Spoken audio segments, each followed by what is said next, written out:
Scooby-Dooby-Doo! The fuck? Ugh.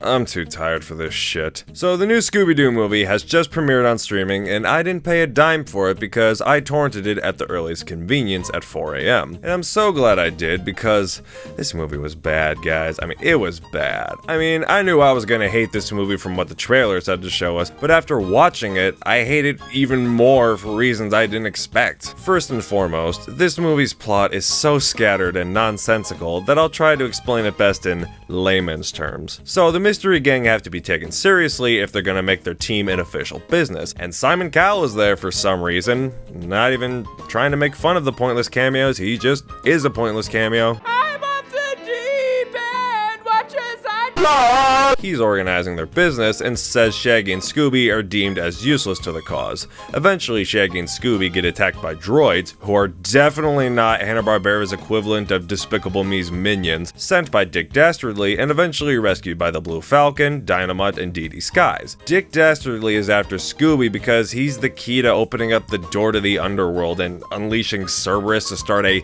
quote-unquote dog-pocalypse and get his dog Muttley back. And if that movie plot isn't completely off the wall and confusing to you, then maybe those names I mentioned will ring a bell, because they're all Hanna Barbera characters, and after they were shown in the trailers, it became clear as day that this was the start of a Hanna Barbera universe, because every movie nowadays needs a universe, and if that isn't enough, the movie isn't even good at starting one. The first 15 minutes of this movie introduce how the Mystery Gang met and how they came to be in the style of a pup named Scooby-Doo, and you know, those 15 minutes have promised that the movie's building up to be some great Scooby-Doo fun. They recreate the opening of the original series to a T, but once that's over, it's all downhill from there. At that point, the movie feels like it's skipped a whole bunch of scenes because we've barely established these characters, and the movie expects you to know what they are and all the adventures they've had, which you only see in the opening, and at the 20-minute mark, we're introduced to all these other Hanna-Barbera characters, and I say introduced very loosely because, again,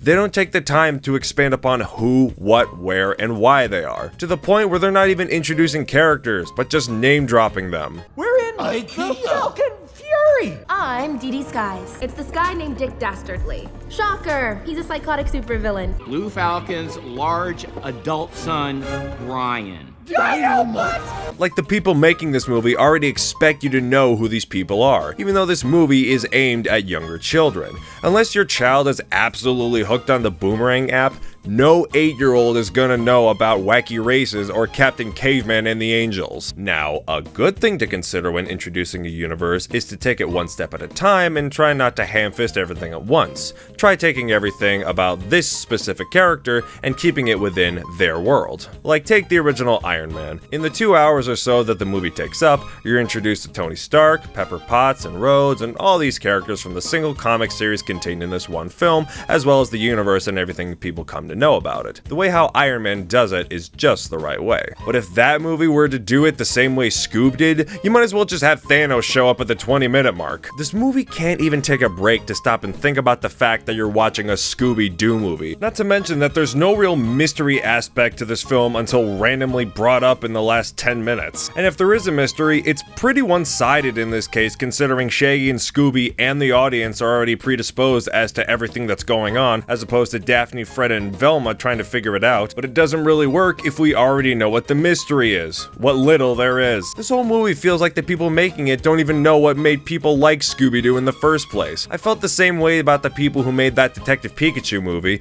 but this one is even worse. Hell, I can't even believe I'm about to say this, but the Raja Gosnell Scooby-Doo movies, I bear in mind, the director of the Smurfs movies and Show Dogs did the Scooby-Doo franchise better than this one.